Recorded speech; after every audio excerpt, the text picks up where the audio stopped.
साध संगत जी, संत बाबा थारिया सिंह जी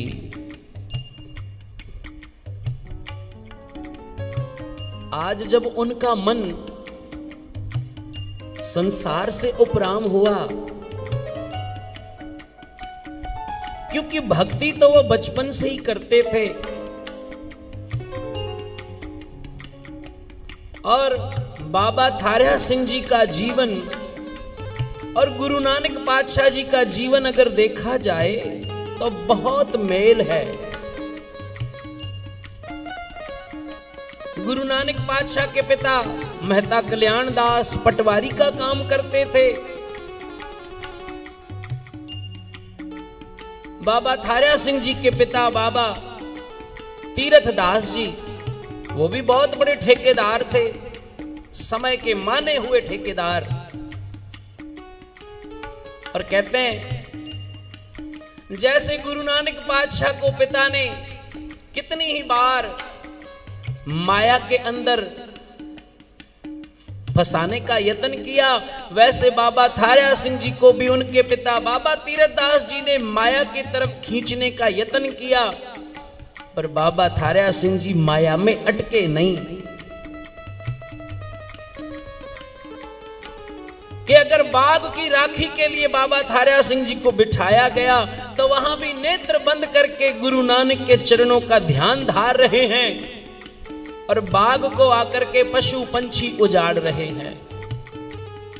जब बाबा तीरथ दास जी आकर देखते हैं कि ये क्या कर रहा है बेटा,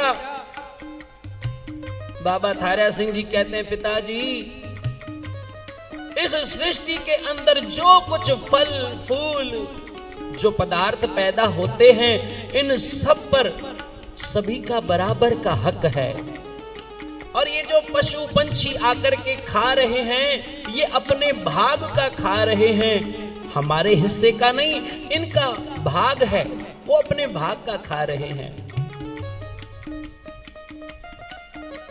जैसे गुरु नानक पातशाह जी की शादी करवाई गई, आज जब शादी हुई, गुरु नानक पातशाह सुल्तानपुर के अंदर नवाब दौलत खान के जब मोदी बने, मोदी खाना चला रहे हैं, आज जब वे नदी में जाते हैं आवाज आती है, फिर वहां से निरंकार के पास जाते हैं, निरंकार कहते हैं कि हमने आपको ये दुकानें चलाने को तो नहीं भेजा, आपको तो भेजा है कि इस कलयुग के अंदर अज्ञान रूपी अंधकार को दूर करना है। और गुरु नानक पातशाह फिर रटन के लिए निकले। संत बाबा थारिया सिंह जी ने भी जब दुकान लगाई किराने की, आज रात्रि के वक्त एक सफेद पोश एक ऐसी रूह बाबा थारिया सिंह जी के पास आती है और कहती है कि आपको इस संसार के अंदर ये दुकानें चलाने को तो नहीं भेजा, प्यार से जपो सतनाम।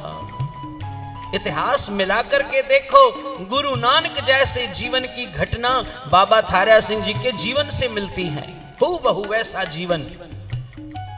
और कहते हैं फिर बाबा थारिया सिंह जी को वहां से बैराग लगा कि बेशक मैं दुकानें चलाने को तो नहीं आया हूं। और बाबा थारिया सिंह जी ने फिर ऐलान किया कि आओ भाई, इस सिंध प्रांत के अंदर जितने भी कीर्तनीय हैं सारे मिलकर के आओ, यहां अखंड कीर्तन प्रारंभ करो, गुरु का लंगर शुरू करो। और बाबा थारिया सिंह जी ने फिर वहां सिंध के मशहूर 17 जत्थे थे, 17, उन सभी को बुलवाया। सभी कीर्तन करते करते 2, 3, 4 दिन निकल गए, लंगर चल रहा है।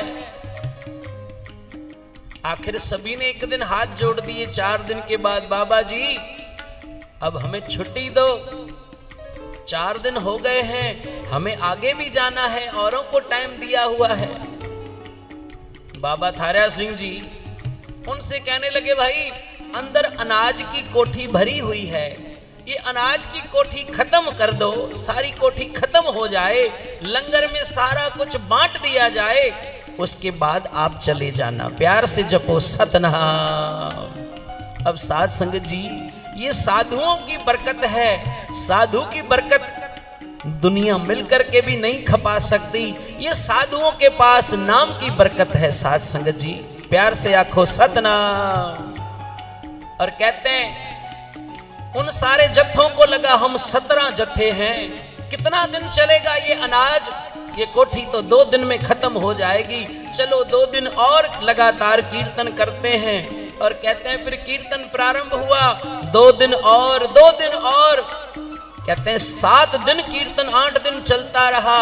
आखिर कीर्तनियों ने हाथ जोड़ दिया बाबा थारा सिंह जी के आगे, बाबा जी साधुओं की बरकत, गुरु नानक के घर की बरकत, हम तो क्या, हमारे जैसे असंख्य कीर्तनीय आ जाएंगे फिर भी ये खत्म नहीं हो सकती। प्यार से जपो सतनाम।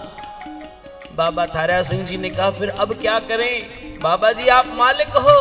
बाबा थारा सिंह जी ने कहा ठीक है भाई, आओ भाई जिनको जरूरत है। और कहते हैं फिर मंगतों की लाइन लग गई। बाबा थारा सिंह जी गुरु नानक के नाम पर देते गए और सारी कोठी खाली कर दी, अपने घर के सामान तक लुटा दिए, अपनी स्त्री के, माता चतरी बाई के गहने पदार्थ कपड़े सब कुछ बांट दिया गुरु नानक के नाम पर। कहते हैं शरीर पर एक चोला पहना हुआ था, एक कोट बड़ा सुंदर।